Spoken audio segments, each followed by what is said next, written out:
Voilà, je vous fais cette petite vidéo pour vous expliquer comment fonctionne un écran tactile sur une DS7 SoChic. Vous avez sur la partie droite ici les différents menus, le menu musique, le menu navigation si jamais le véhicule est équipé d'une navigation, le menu voiture qui vous permettra de régler les fonctions de conduite et les options donc, du véhicule.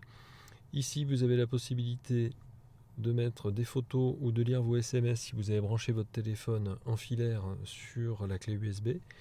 Et ici, vous avez la possibilité d'associer un téléphone portable et d'utiliser la fonction téléphone. Pour le téléphone, je vous ai fait une autre vidéo sur notre page YouTube. Donc pour ce qui est de la musique, c'est très simple, il suffit d'appuyer donc sur la note de musique. Vous avez donc votre écran qui se transforme en radio. En bas, vous avez fréquence, vous avez la liste et vous avez les mémoires. Lorsque vous êtes sur la liste, c'est la liste de toutes les radios que la voiture a repérées. Elles sont classées par ordre alphabétique. Vous pouvez donc de façon tactile soit utiliser les flèches, soit faire un balayage avec le doigt. Une fois que vous avez trouvé la radio qui vous correspond, vous cliquez dessus et elle se met en route. Vous allez pouvoir monter le volume ou baisser le volume avec ce bouton-là. Vous allez ensuite pouvoir, une fois que vous êtes sur cette fréquence, aller sur mémoire. Une fois que vous êtes sur mémoire, si par exemple vous voulez la mémoriser en numéro 4, vous laissez le doigt appuyer dessus et Europe 1 se mettra donc en numéro 4. Voilà, c'est extrêmement simple. Si après vous connaissez la fréquence, vous allez sur fréquence et vous choisissez vous-même les différentes fréquences de radio. Le bouton source, comme son nom l'indique, c'est pour changer de source. Donc soit vous êtes en radio, soit vous êtes en USB. Si c'est pas grisé, c'est parce que il n'y a pas de clé USB qui est dessus, ni d'iPod. Mais sinon, dès que vous avez mis une clé dans l'insert USB, à ce moment-là, vous allez pouvoir avoir ça qui va s'éclairer et donc vous allez juste appuyer dessus pour changer le mode source. Donc là, je rappuie sur radio puisqu'il n'y avait que la radio qui était disponible. Ensuite, vous avez donc le menu climatisation. Alors pour le menu climatisation, vous avez donc soit la ventilation qui est ici, soit lorsque vous êtes sur radio ou un autre onglet, vous avez un menu raccourci qui est ici. Il vous suffit de cliquer dessus et vous revenez effectivement à la climatisation.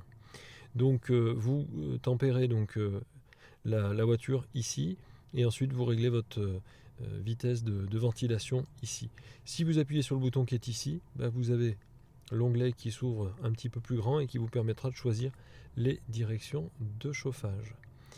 Là vous avez le recyclage d'air. Là vous avez donc la possibilité de couper la climatisation, de dégivrer à l'arrière et de faire le dégivrage de la lunette avant. Une fois que la lunette arrière est chaude, ça se coupe automatiquement, il n'y a pas besoin de l'enlever. Donc si votre voiture est équipée d'un GPS, vous appuyez sur N ici et donc la navigation se met en route. Si jamais vous n'êtes pas équipé, on passe donc à l'onglet suivant, l'onglet voiture. L'onglet voiture, c'est la possibilité d'enlever l'aide de stationnement, la possibilité de faire un reset de la détection de sous-gonflage des pneus. Donc si je clique dessus, je vais tout simplement assurer donc que la pression a été faite. C'est le cas. Le petit signal sonore dit qu'il a enregistré les nouvelles données et à partir d'aujourd'hui, s'il y a une baisse de pression de pneus par rapport à la réinitialisation à l'instant, à ce moment-là, votre véhicule va vous le signaler. Vous aurez la possibilité aussi d'enlever donc l'anti-patinage, c'est ce qui vous permettra de rouler sur la neige et d'avoir une meilleure adhérence. En tout cas, ça enlèvera donc l'anti-patinage et donc le fait que votre voiture ne puisse pas patiner pour vous permettre de patiner et avoir de l'accroche, donc avoir un démarrage un petit peu plus sportif. Ensuite, vous avez un bouton de check qui vous permettra de checker la voiture et qui vous dira si votre voiture a des problèmes et quels sont ces problèmes. Sur le réglage de véhicule, vous avez la possibilité donc d'enlever l'essuie-glace en marche arrière, de le mettre ou de l'enlever. C'est-à-dire que si vos essuie-glaces avant sont en route, le fait de passer la marche arrière mettra automatiquement en route l'essuie-glace arrière. Pour ce qui est des feux, vous avez un éclairage d'accompagnement ou un éclairage d'accueil que vous pouvez mettre en route et que vous pouvez paramétrer avec une durée plus ou moins longue. Ça veut dire que dès que vous ouvrez votre voiture à distance, les feux s'allument. Dès que vous fermez votre voiture, ils ne s'éteignent pas tout de suite. Pareil pour l'éclairage intérieur. Vous avez au niveau du confort la possibilité de déverrouiller uniquement le conducteur ou de déverrouiller toutes les portes en fonction de dans quel arrondissement de Paris vous vous trouvez par exemple. Ensuite, sécurité.